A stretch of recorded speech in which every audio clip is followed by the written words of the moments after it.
বন্যায় এখন পর্যন্ত ১৩ জনের প্রাণহানি। ফেনী নোয়াখালীতে পানিবন্দীদের উদ্ধারের চেষ্টা। বিচ্ছিন্ন যোগাযোগ ব্যবস্থায় হিমশিম অবস্থা। ছোট বাচ্চা থাকতো, ফ্যামিলি থাকতো, তাহলে এটা বুঝতো। একবারে কম, এটা দিয়ে কি করে একটা জেলার লোকজন উদ্ধার করা সম্ভব না। এখন আমাদের পর্যাপ্ত পরিমাণ খাওয়ার দরকার। আমরা তো বাসিয়ের মা বাপ তো আরেকজনের বাসায় নিয়ে দিয়েছি।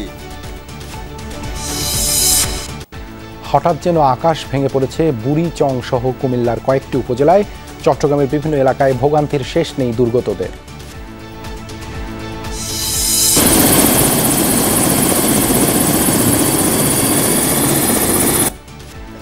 দুর্গত এলাকায় উদ্ধার কাজে ব্যস্ত সেনা, বিমান ও র্যাবের হেলিকপ্টার। ত্রাণ বিতরণে দুর্গম এলাকায় ছুটে বেড়াচ্ছে স্বেচ্ছাসেবকরা।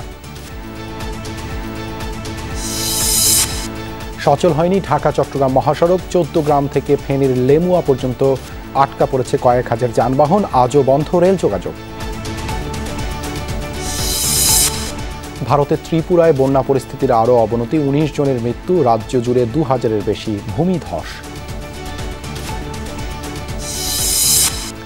নিউমার্কেট থানার হত্যা মামলায় ৫ দিনের রিমান্ডে রাশেদ খান মেনন। আদাবরে গুলিতে নিহতের মামলায় আসামি শেখ হাসিনা ছাড়াও ফেরদৌস, সাকিব ও ব্যারিস্টার সুমন।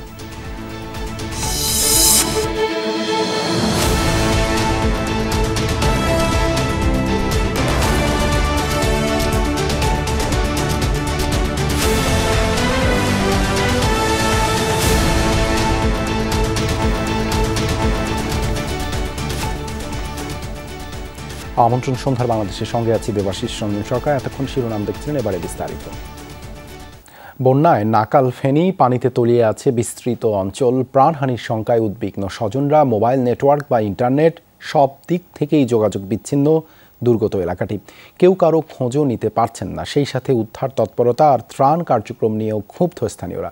দুর্গত এলাকা থেকে আরও জানাচ্ছেন সাইফুদ্দিন রবিন। ক্যামেরায় ছিলেন মোহাম্মদ শাহিন। তলিয়ে গেছে সবকিছু। বিস্তীর্ণ এলাকা জুড়ে শুধু বন্যার পানি আর পানি। আশ্রয়হীন লাখো মানুষ। যতদূর চোখ যায় বসত ভিটার যেন কোনো অস্তিত্বই নেই। ধুধু জলের প্রান্তর ফেনীর বিশাল এলাকা। ফুলগাজী, পরশুরাম, ছাগলনাইয়ার অবস্থা সবচেয়ে ভয়াবহ। আটকে পড়া স্বজনদের উদ্ধারে যাওয়ারও উপায় নেই উদ্বিগ্নদের। পানির তোরে সেসব এলাকায় যাওয়া যেমন ঝুঁকিপূর্ণ, ঠিক তেমনি উপযুক্ত বাহনও মিলছে না। আফসোস, আক্ষেপ আর ক্ষোভের শেষ নেই। সেই সঙ্গে যোগাযোগ বিচ্ছিন্নতা সবার মধ্যেই বাড়িয়ে তুলেছে আতঙ্ক। ছোট বাচ্চা না নেওয়া যায়, এদের যদি থাকতো, ছোট বাচ্চা থাকতো, ফ্যামিলি থাকতো, তাহলে এটা বুঝতো। একবারে কম, এটা দিয়ে কি করে একটা জেলার লোকজন উদ্ধার করা সম্ভব না। এখানে লক্ষ লোক কি করে বাস করে ফেনী জেলার মধ্যে। এখানে 4টা উপজেলায় কি করে প্লাবিত। এখন আমাদের পর্যাপ্ত পরিমাণ খাওয়ার দরকার। আপনারা অনুভব পূর্বক আমাদের কাছারি বাজারকে বাঁচান, কাছারি বাজার পাঠানগরকে বাঁচান। আমাদের অনেক বাচ্চারা ইমিডিয়েটলি তারা অনেক অসুস্থ হয়ে গেছে। শুধু শহরতলির বাইরের উপজেলাগুলো নয়, ফেনী মূল শহরও প্লাবিত হয়েছে। সেখানে পানি বাড়ছে প্রতি মুহূর্তেই। ঘরে থাকার জো নেই নিচু এলাকার কারো। নারী ও শিশুদের উদ্ধার করে নিরাপদ স্থান নেওয়া হচ্ছে ভেলায় করে। দেশের বিভিন্ন প্রান্ত থেকে যারা নৌকা বা স্পিডবোট নিয়ে আসছেন তাদের বেশিরভাগই খুঁজছেন চেনা জানাদের। আমরা পরশুদিন সকালবেলা ফ্যামিলির সাথে সর্বশেষ কথা বলছি। এরপর আর কথা বলা কোনোভাবে সম্ভব হয় নাই। আমার বউ, 2 বছরের একটা ছোট বাচ্চা, মা কোথায় আছে আমরা জানি না। মুহূর্তের মধ্যে কি খাটের উপর পানি, কেউ খাবারও পাইতেছে না। অনেকগুলা টিনের উপরে আছে, অনেকগুলা কি একতলা পর্যন্ত ডুবে গেছে আর কি। এখনো কি খাবারের প্রয়োজন। বিদ্যুৎ বিচ্ছিন্ন এই জনপদে এখন মোবাইল নেটওয়ার্ক ও ইন্টারনেট সংযোগের মধ্য দিয়ে অন্তত পারস্পরিক যোগাযোগ ফিরে পাওয়াকে গুরুত্ব দিচ্ছেন বন্যার্তরা, যার মধ্য দিয়ে মানুষের বাঁচা মরার খবর নিশ্চিত করা সম্ভব হবে। এটি ফেনী শহরের অভ্যন্তরের হাসপাতাল রোড। এখানেই পানির এই অবস্থা। আর যখন এই শহর ছাড়িয়ে খানিকটা বাইরে যাওয়া যায় তখন দেখা যায় যে একেবারে টইটুম্বুর পানি, সবকিছু পানির নিচে তলিয়ে আছে এবং উদ্ধার তৎপরতা অপ্রতুল, এমনটি বলছেন সাধারণ মানুষ বা ফেনী অঞ্চলের মানুষ। তারা বলছেন পরশুরাম, ফুলগাজী সেই সব জায়গায় অনেক ভয়াবহ পরিস্থিতি তৈরি হলেও সেখানটায় উদ্ধার তৎপরতা কিংবা ত্রাণ সামগ্রী বিতরণ সেসব মিলছে না যথাযথভাবে। সাইফুদ্দিন রবিন, যমুনা নিউজ, ফেনী। নিরাপদ আশ্রয়ের খোঁজে ছুটছেন নোয়াখালীর বানভাসী মানুষ। এক সপ্তাহের বেশি সময় পানিবন্দী থেকে ফুরিয়ে গেছে খাবার, বিশুদ্ধ পানি। ত্রাণ কার্যক্রম শুরু হলেও তা খুবই অপর্যাপ্ত। লাগাতার বৃষ্টির পর শুক্রবার নোয়াখালীতে দেখা মিলেছে সূর্যের। স্থানীয়দের প্রত্যাশা এই অবস্থা থাকলে 2-3 দিনের মধ্যে পানি নেমে যাবে। নোয়াখালীর বন্যা পরিস্থিতি জানাচ্ছেন সহকর্মী রিয়াজ রায়হান, ছবি তুলেছেন নাহিদ হোসেন। শিশু মনের কত প্রশ্নই এই চোখে। নিজের ঘর ছেড়ে যাচ্ছে বাবা মায়ের সঙ্গে।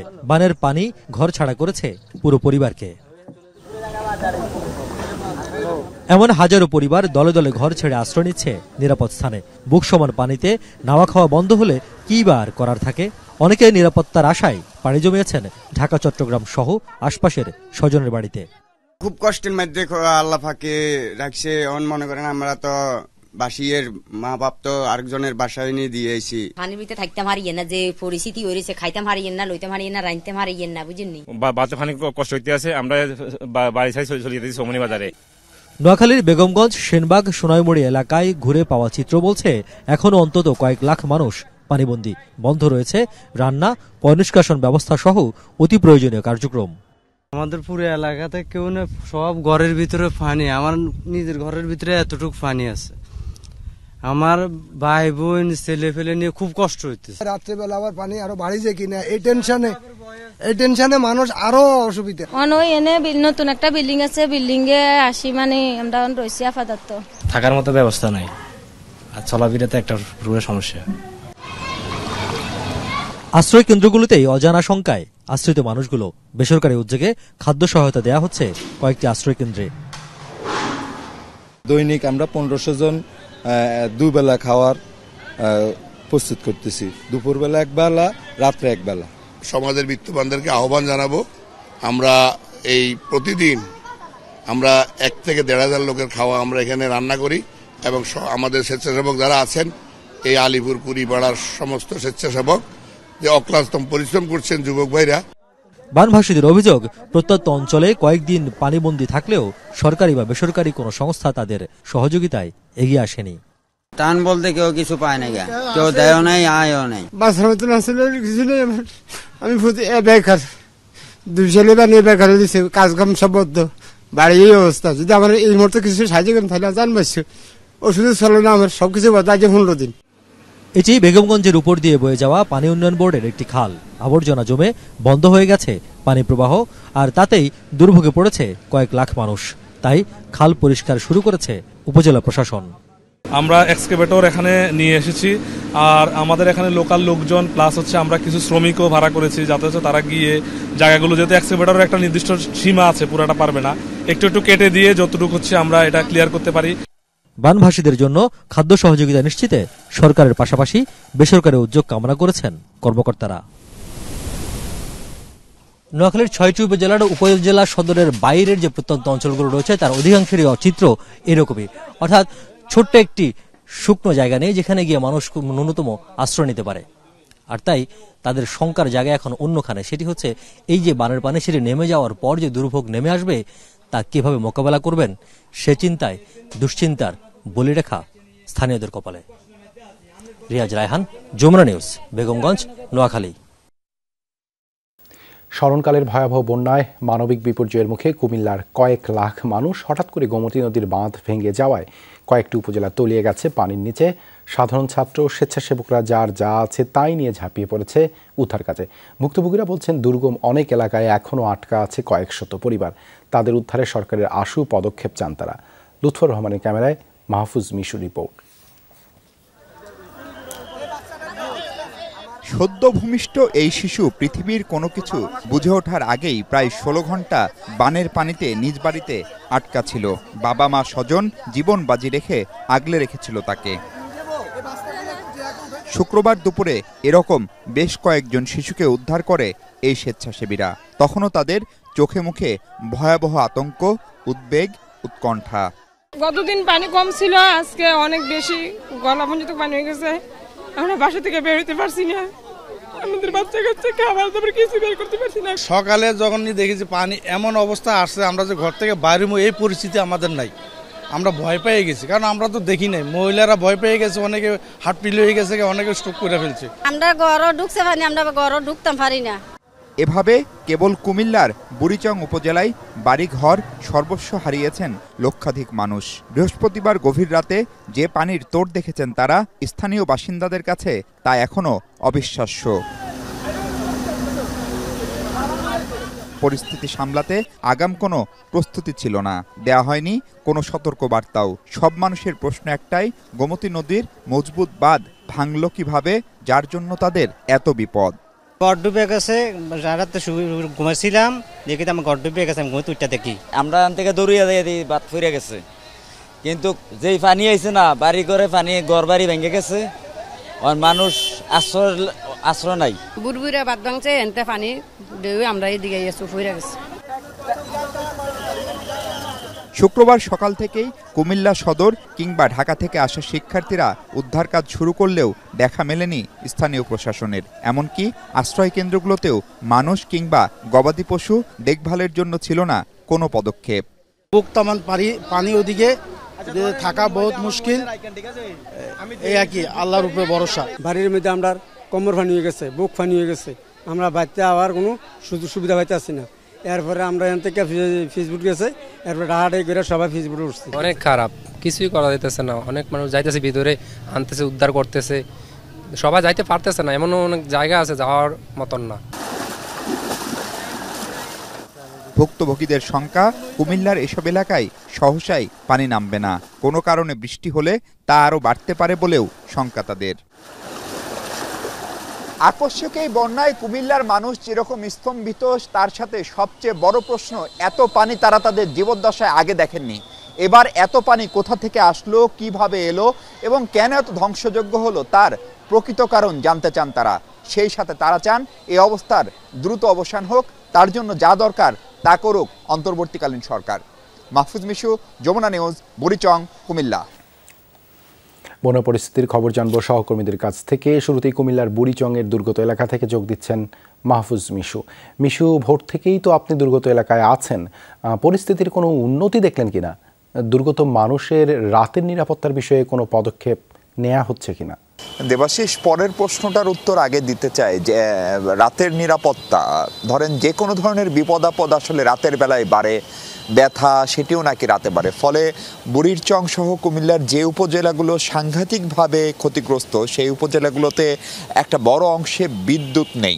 বিদ্যুতের কানেকশন অনেক জায়গায় চলে গিয়েছে এবং অনেক জায়গায় সেটি সতর্কতার জন্য বন্ধ করেও রাখা হয়েছে। এটি হচ্ছে প্রথম আপডেট। দ্বিতীয় আপডেট হচ্ছে সেই এলাকাগুলোতে সাধারণ মোবাইলের নেটওয়ার্ক, আমি ইন্টারনেট নেটওয়ার্ক বলছি না, মোবাইল থেকে মোবাইল কথা বলার মতো অবস্থা নেই।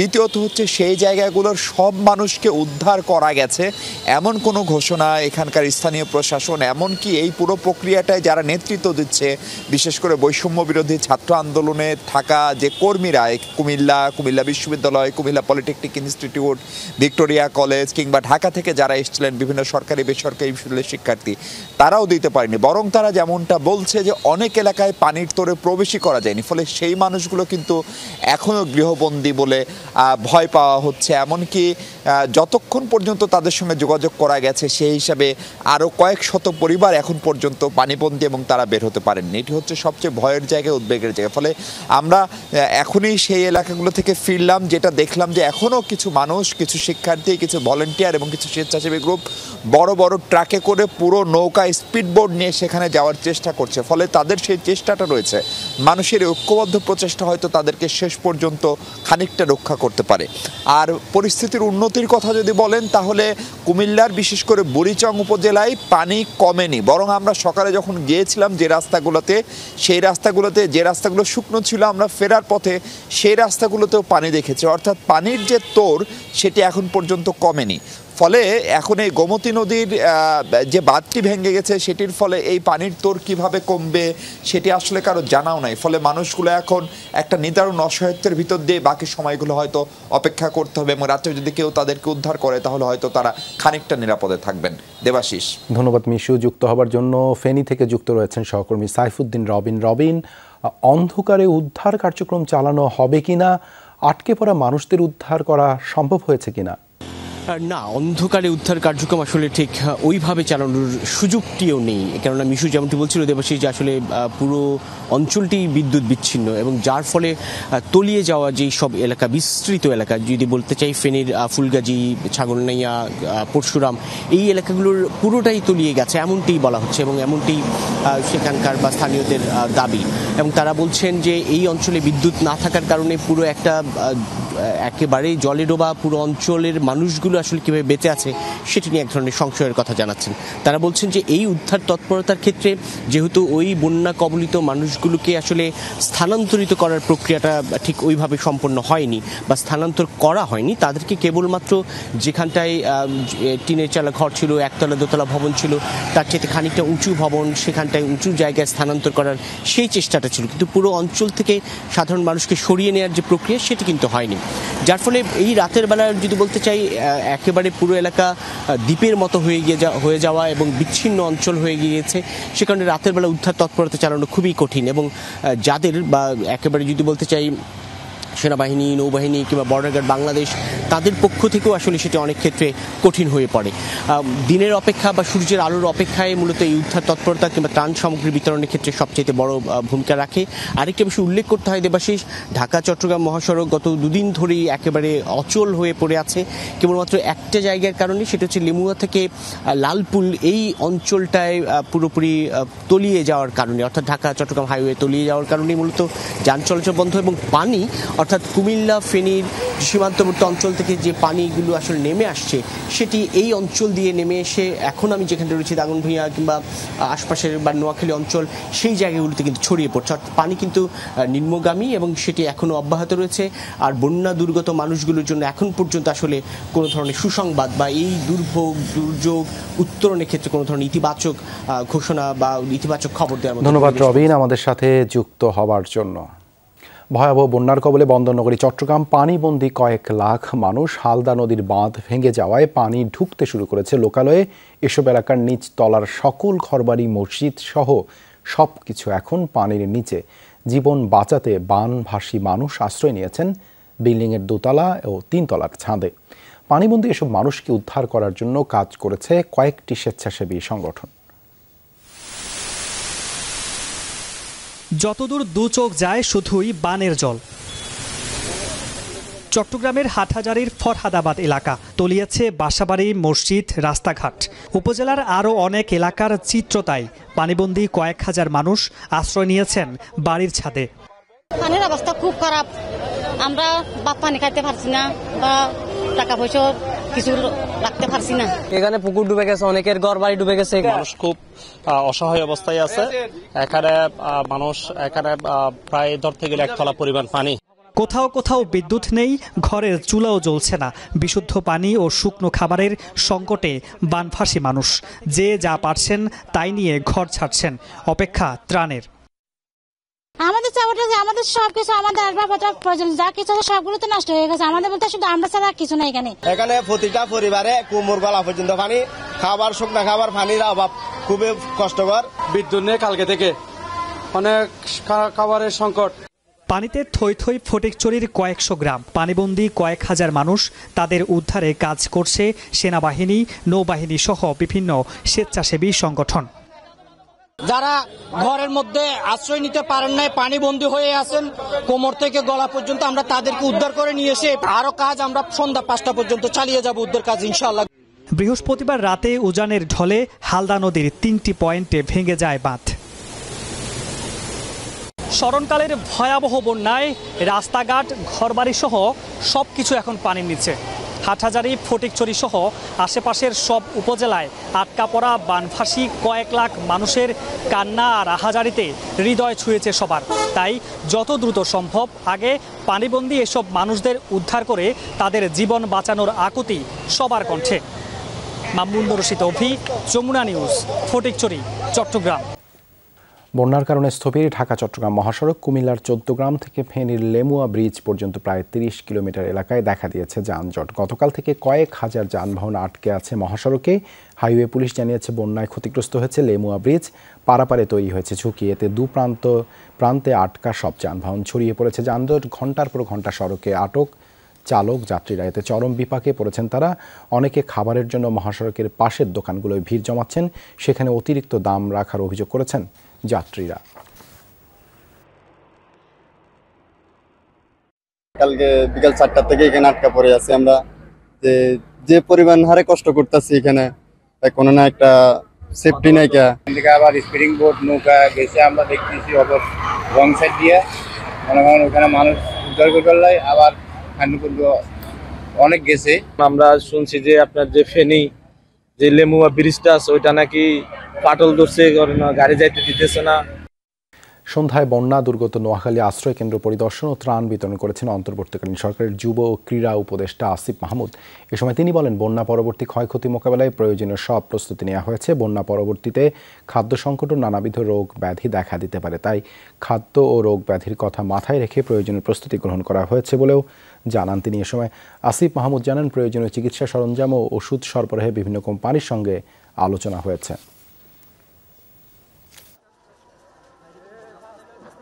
দুর্যোগ পরবর্তী যে চ্যালেঞ্জগুলো আসে, পানিবাহিত রোগ সহ আরো যে চ্যালেঞ্জগুলো আসে, সেগুলো মোকাবেলার জন্য আমাদের প্রস্তুতি আছে। বিভিন্ন ঔষধ কোম্পানিগুলোর সাথে আমাদের কথা হচ্ছে যেন তারাও এই সময়ে এগিয়ে আসে, এবং একই সাথে শুধুমাত্র মানুষ না, গবাদি পশু সহ অন্যান্য গবাদি পশুর যেই খাদ্য সংকট তৈরি হয় সেটার জন্য আমাদের প্রস্তুতি আছে। হবিগঞ্জ, লক্ষ্মীপুর, ব্রাহ্মণবাড়িয়া সহ বন্যা কবলিত অন্য জেলাগুলোতেও কমেনি ভোগান্তি। পানিবন্দী বহু মানুষ। জীবন বাঁচাতে আশ্রয় কেন্দ্রগুলোতে ভিড় করছেন হাজার হাজার বানভাসী মানুষ। হবিগঞ্জে দুর্গত এলাকা পরিদর্শনে গিয়ে পানি সম্পদ ও পরিবেশ উপদেষ্টা সৈয়দা রিজওয়ানা হাসান বলেছেন, উজানের দেশ হিসেবে পানি ছাড়ার আগে আন্তর্জাতিক আইন মানা হয়নি। এদিকে খুলনায় মেরামতের একদিন পর বাঁধ ভেঙে প্লাবিত নিম্নাঞ্চল। উজানের দেশ তাদের ভাটির দেশকে জানানোর কথা, যখন এরকম অস্বাভাবিক বৃষ্টিপাত হয় বা পানি ছেড়ে দেওয়ার দরকার হয় আগে একটু জানিয়ে দিতে হয়, তাহলে একটু প্রস্তুতিটা রাখা যায়, অন্তত মানুষজনগুলোকে সরিয়ে নেওয়া যায়। তো সেটা এবার প্রতিপালিত হয়নি। পানির ন্যায্য হিসাব নিয়ে ফ্যাসিবাদী সরকারের অবস্থান স্পষ্ট ছিল না। সকালে বন্যা দুর্গত এলাকা পরিদর্শনের আগে মন্তব্য করেন বিএনপির স্থায়ী কমিটির সদস্য সালাউদ্দিন আহমেদ। এদিকে পাকিস্তানের হাই কমিশনারের সাথে বৈঠক শেষে আমির খসরু মাহমুদ চৌধুরী জানান, ব্যবসা বাণিজ্য ও আঞ্চলিক অগ্রগতিতে পাকিস্তানের সাথে কাজ করতে বিএনপি আগ্রহী। দলের আরেক নেতা জয়নুল আবদিন ফারুক শেখ হাসিনার বিচার নিশ্চিতের আহ্বান জানান। সকালে বন্যা দুর্গত এলাকা পরিদর্শনে যাওয়ার আগেই গুলশানের বাসায় সাংবাদিকদের সাথে কথা বলেন বিএনপির স্থায়ী কমিটির সদস্য সালাউদ্দিন আহমেদ। অভিযোগ, ফ্যাসিবাদী আওয়ামী সরকার দর কষাকষি ছাড়াই ভারতের সাথে চুক্তি করেছে। এ সময় দুর্গতদের সহায়তার নির্দেশ দেন দলীয় নেতাকর্মীদের। পাশাপাশি সম্পর্ক উন্নয়নের আহ্বান জানান ভারতের প্রতি। নদীর পানির ন্যায্য হিসাব পাওয়ার ব্যাপারে তাদের অবস্থান পরিষ্কার ছিল না, এবং তারা যেহেতু ম্যান্ডেটবিহীন সরকার ছিল এবং বাংলাদেশের জনগণের পক্ষে আন্তর্জাতিকভাবে কোনো দেশের সাথে দাবি আদায়ে তাদের কোনো শক্ত অবস্থান, শিরদাঁড়া শক্ত ছিল না, যেটার ভুক্তভোগী সারা বাংলাদেশের মানুষ আমরা। বেলা 11টায় গুলশানে বিএনপির স্থায়ী কমিটির সদস্যদের সাথে সৌজন্য সাক্ষাৎ করেন পাকিস্তানের হাই কমিশনার সৈয়দ আহমদ মারুফ। এ সময় দলটির স্থায়ী কমিটির সদস্য আমির খসরু মাহমুদ চৌধুরী বলেন, পাকিস্তানের সাথে ব্যবসা বাণিজ্য ও আঞ্চলিক অগ্রগতিতে কাজ করতে চায় বিএনপি।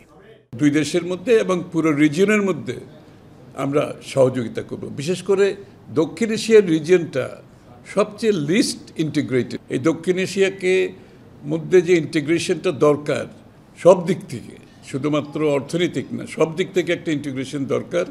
এটাকে আমরা সামনের দিকে কীভাবে এগিয়ে নিয়ে যাব, বাইল্যাটারালি দ্বিপাক্ষিক এবং আঞ্চলিক সহযোগিতা আমরা সামনের দিকে এগিয়ে নিয়ে যাব। দুপুরে জিয়াউর রহমানের মাজারে কবর জিয়ারত ও মোনাজাত করেন বিএনপি চেয়ারপারসনের উপদেষ্টা জয়নুল আবেদিন ফারুক। এ সময় বলেন, বঙ্গবন্ধুর খুনিদের যেমন বিদেশ থেকে এনে বিচার করা হয়েছিল, তেমনি শেখ হাসিনাকেও কাঠগড়ায় দাঁড় করানো উচিত। শেখ মুজিব হত্যার আসামিকে ইন্ডিয়া থেকে, ভারত থেকে এনে মৃত্যুদণ্ড দিতে পারে, তাহলে সরকারের কাছে জনগণের প্রত্যাশা, শেখ হাসিনার বিরুদ্ধে ইতিমধ্যে অনেকগুলো মামলা দায়ের হয়েছে, অবিলম্বে এনে জনগণের দাবি আইনের আওতায় তার বিচার করা উচিত। নির্বাচন কবে দাবি করা হতে পারে এ প্রশ্নের জবাবে তিনি জানান, সেটি নির্ধারণ করবে বিএনপির জাতীয় স্থায়ী কমিটি। তানফির মৌসুম, যমুনা নিউজ, ঢাকা। বন্যার্তদের পাশে দাঁড়াতে সবার প্রতি আহ্বান জানিয়েছেন জাতীয় পার্টি চেয়ারম্যান জি.এম. কাদের। শুক্রবার নিজ কার্যালয়ে বন্যার্তদের জন্য ত্রাণ তহবিল গঠন বিষয়ক সভায় কথা বলেন তিনি। সভায় নেতাকর্মীদের অনেকেই আর্থিক সহায়তা দেন, পাশাপাশি ত্রাণ নিয়ে দুর্গত এলাকায় যাওয়ার কর্মপরিকল্পনাও ঠিক করা হয়। শুধু বন্যার সময় না, পরবর্তীতে পুনর্বাসন কাজেও জাতীয় পার্টি দুর্গত মানুষের পাশে থাকবে বলে জানান জি.এম. কাদের। এদিকে পার্টি মহাসচিব মুজিবুল হক চুন্নু বলেন, কোনো সতর্কীকরণ ছাড়া ভারত বাঁধ খুলে দেওয়ার কারণে বাংলাদেশের মানুষ ভয়াবহ বন্যার কবলে পড়েছে।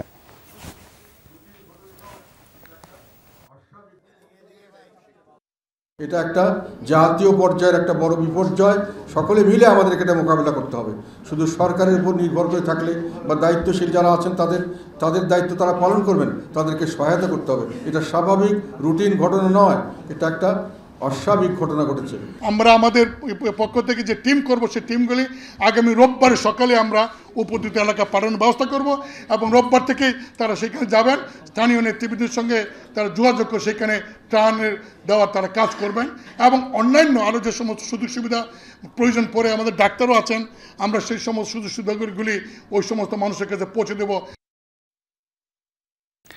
হত্যা মামলায় গ্রেপ্তার বাংলাদেশের ওয়ার্কার্স পার্টির সভাপতি ও সাবেক মন্ত্রী রাশেদ খান মেননকে 5 দিন রিমান্ডে নিয়ে জিজ্ঞাসাবাদ করার অনুমতি দিয়েছেন আদালত। ঢাকার চিফ মেট্রোপলিটন ম্যাজিস্ট্রেট আদালতের বিচারক এই আদেশ দেন। রাজধানী নিউ মার্কেটে ব্যবসায়ী আব্দুল ওয়াদুদ হত্যা মামলায় গ্রেপ্তার করা হয় রাশেদ খান মেননকে। বৈষম্য বিরোধী ছাত্র আন্দোলন ঠেকাতে নির্বিচারে গুলি, যাতে নিহত হয় অন্তত 650 জন। এসব হত্যার মূলে আওয়ামী লীগকে দায়ী করা হলেও ইন্ধন রয়েছে 14 দলের। এমন অভিযোগে রাজধানীর নিউ মার্কেট থানায় করা একটি হত্যা মামলায় গুলশান থেকে গ্রেফতার করা হয় বাংলাদেশের ওয়ার্কার্স পার্টির সভাপতি ও সাবেক মন্ত্রী রাশেদ খান মেননকে। শুক্রবার বিকেলে আদালতে আনা হলে 10 দিনের রিমান্ডের আবেদন করে পুলিশ। শুনানি শেষে 5 দিনের রিমান্ড মঞ্জুর করেন আদালত। হত্যার সঙ্গে এই আসামি রাশেদ খান মেনন, যারা উস্কানিদাতা, পরামর্শদাতা, কিভাবে ছাত্র জনতার উপরে 14 দলের সহায়তায় গুলি করা হলো এবং কারা কারা এই ষড়যন্ত্রের সঙ্গে জড়িত, তাদেরকে বের করার জন্য আরও জিজ্ঞাসাবাদ করার প্রয়োজন। এদিকে সাবেক প্রধানমন্ত্রী শেখ হাসিনা সহ 156 জনের নাম উল্লেখ করে রাজধানীর আদাবর থানায় আরেকটি হত্যা মামলা দায়ের হয়েছে। এই মামলায় অন্যদের মধ্যে ওবায়দুল কাদের ছাড়াও আছেন চিত্রনায়ক ফেরদৌস, ক্রিকেটার সাকিব আল হাসান ও ব্যারিস্টার সুমন সহ ডজন খানেক সাবেক মন্ত্রী, এমপি। রাব্বি সিদ্দিকী, যমুনা নিউজ, ঢাকা। ফেনী ও কুমিল্লার বন্যা কবলিত এলাকা পরিদর্শন করেছেন সেনাপ্রধান জেনারেল ওয়াকারুজ্জামান। দুপুরে তিনি হেলিকপ্টার যোগে ফুলগাজী, পরশুরাম সহ কুমিল্লার বেশ কিছু এলাকার পরিস্থিতি পর্যবেক্ষণ করেন। উদ্ধার কাজ ও ত্রাণ তৎপরতা নিয়ে প্রয়োজনীয় দিক নির্দেশনা দেন সেনাবাহিনীর সদস্যদের। ফেনী, কুমিল্লা সহ এই মুহূর্তে বাংলাদেশের বিভিন্ন প্রান্তে যারা বন্যা দুর্গত আছেন তাদের পরিস্থিতি সরেজমিনে দেখতে সেনাবাহিনী প্রধান জেনারেল ওয়াকারুজ্জামান শুক্রবার বিকেল 3টা নাগাদ হেলিকপ্টারে করে নিজের গন্তব্যে রওনা হন। তার গন্তব্যের সাথী ছিল যমুনা টেলিভিশন। আর্মি এভিয়েশন গ্রুপের হেলিপ্যাড থেকে সেনাপ্রধানের প্রথম গন্তব্য কুমিল্লা সেনানিবাস। উদ্দেশ্য বন্যা কবলিত এলাকায় সেনাবাহিনীর কার্যক্রম ও প্রস্তুতি সম্পর্কে জানা।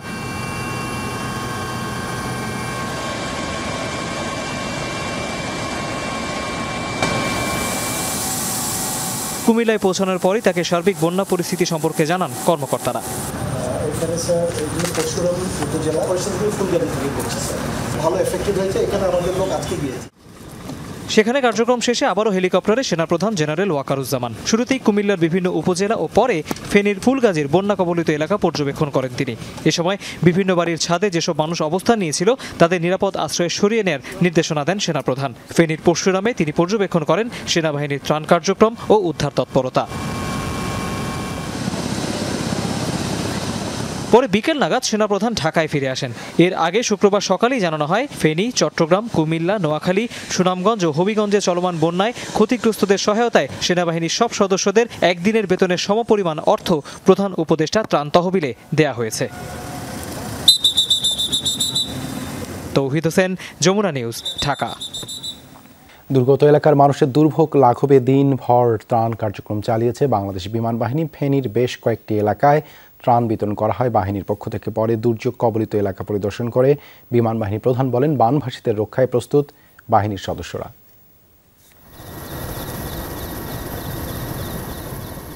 চারিদিকে শুধুই পানি আর পানি। তীব্র স্রোতে ভেসে গেছে বসতভিটা। তিল পরিমাণ জমিও শুকনো নেই মানুষ কিংবা গবাদি পশুর জন্য।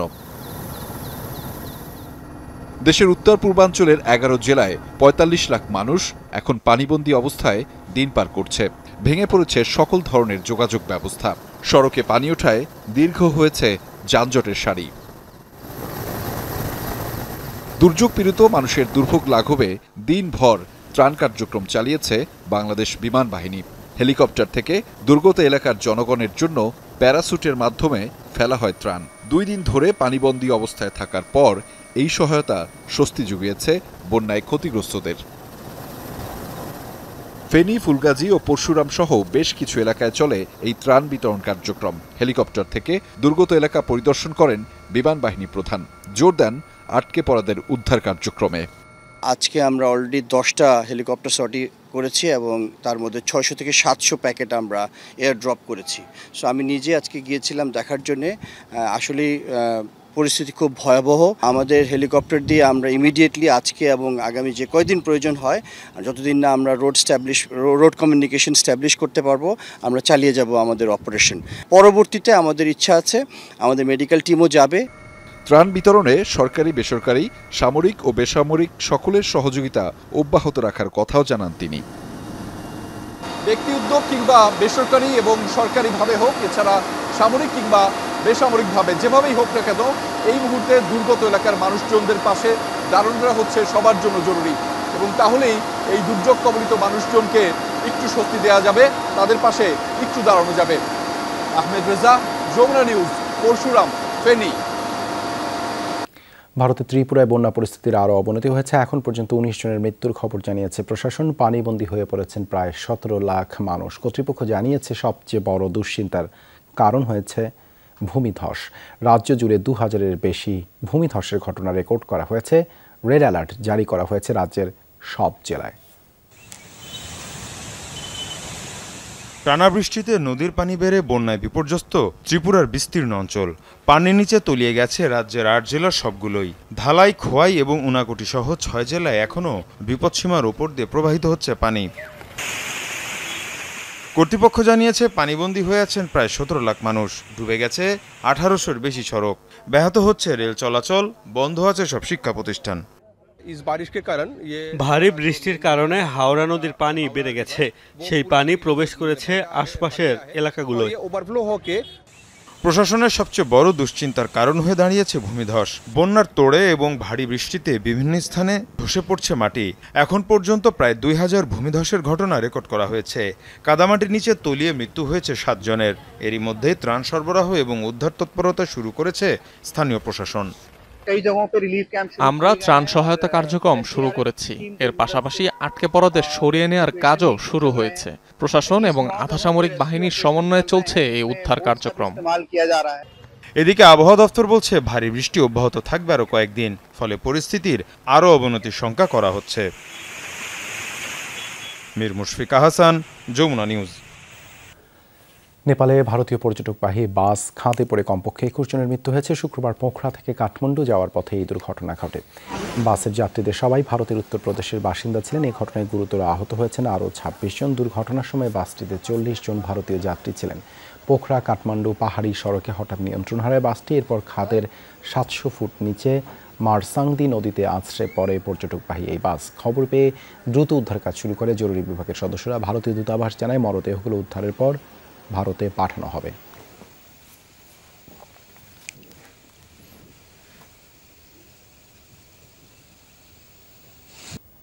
ইউক্রেনের প্রেসিডেন্ট ভলোদিমির জেলেনস্কির সাথে সাক্ষাৎ করেছেন ভারতের প্রধানমন্ত্রী নরেন্দ্র মোদী। শুক্রবার ইউক্রেনের রাজধানী কিয়েভে সাক্ষাৎ করেন এই দুই নেতা।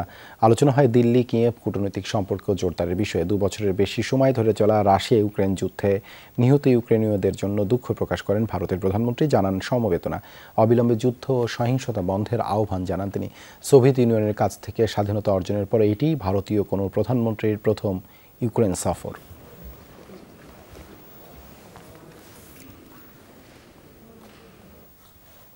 এই ছিল আজকে সন্ধ্যার বাংলাদেশের আয়োজনে। এতক্ষণ সাথে থাকার জন্য ধন্যবাদ সবাইকে।